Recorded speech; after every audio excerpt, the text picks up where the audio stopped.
Ahojte, ja som Artur. Moje prvé video malo super úspech, za čo si ďakujem. Evidentne je tu veľa ľudí, ktorí majú radi, keď sa urobí sranda z hlúpych názorov. Pozrite na neho, aký je sprostý, pije savo a myslí si, že sa detoxikuje. A tento zase verí tomu, že 13. vlákno DNA tvorí mini čierne diery. A henten je tak sprostý, že si myslí, že nás postrekujú lietadla. A tento verí tomu, že kedysi existoval týpek, čo chodil po vode. Tak to je tak strašne... Čo to má byť? Nerozumiem tomu. Niečo kritizovať môžem, ale zrazu sa dostaneme do nejakých sfér, ku ktorým sa nemôžem vyjadrovať? Bol som vytvorený na to, aby som kritizoval a poukazoval na iracionálne viery, hociakého typu. Kritické myslenie a veda, to je celá myšlienka, základné kamene Bivajs. Samozrejme, môžem sa mýliť, toto sú myšlienky tohoto tvora a veru, nie je ťažké uveriť tomu, že by sa mohol mýliť. Ale aj tak tu je pár dôvodov, prečo si myslím, že by som mal kritizovať aj náboženstva. Bivajs je náš projekt a naše názory. Nepáčia sa mi topánky na opätkoch, ani tento hnus nemám rád a kebab s cibulou je podľa mňa najväčší hriech na svete. Náš kanál bol a vždycky bude o vede. Ale je snáď toto veda? Táto otázka, kedy v histórii sa objavil prvý človek, je nezmyselná. A potom Boh stvoril človeka. Však tu v tom majú jasno. Alebo toto veda. Krátko po 5. hodine rána, keď sa Zem upokojila, schladila svoj povrch a meteority prestali v takom hojnom počte bombardovať náš povrch, tak Boh stvoril život. Doteraz sa však vedci nevedia dohodnúť, že ktorý presne z tých bohov to bol. Vždy sme do toho pridávali aj naše názory, v ktorých sa samozrejme môžem mýliť. Chcem byť k sebe úprimný. Dôvod, prečo si robíme srandu so Savopičou, nie je náhodný, máme preto nejaké dôvody a jednoducho vieme na základe faktov určiť, čo je chujovina a čo chujovina nie je. I keď by sa to podľa výrokov niektorých ľudí mohlo zdať, naša papula nie je toaleta, aby ste si ju museli preplachovať savom.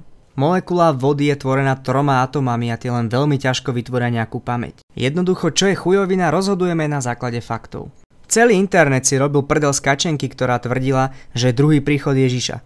Absolútne uletené, ja sám by som mu poslal na psychiatriu, ale opakujem, robili sme si srandu z toho, čo je jeden z hlavných pilierov kresťanskej viery, že sa Ježiš druhýkrát vráti na zem. Čo vás oprávňovalo k tomu si z toho robiť srandu? Čak, to je fakt on.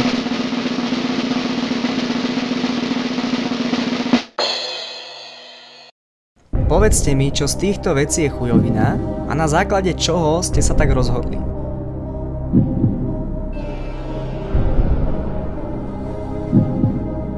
Gratulujem, vyhrávate bludišťáka, všetko sú to absolútne kraviny.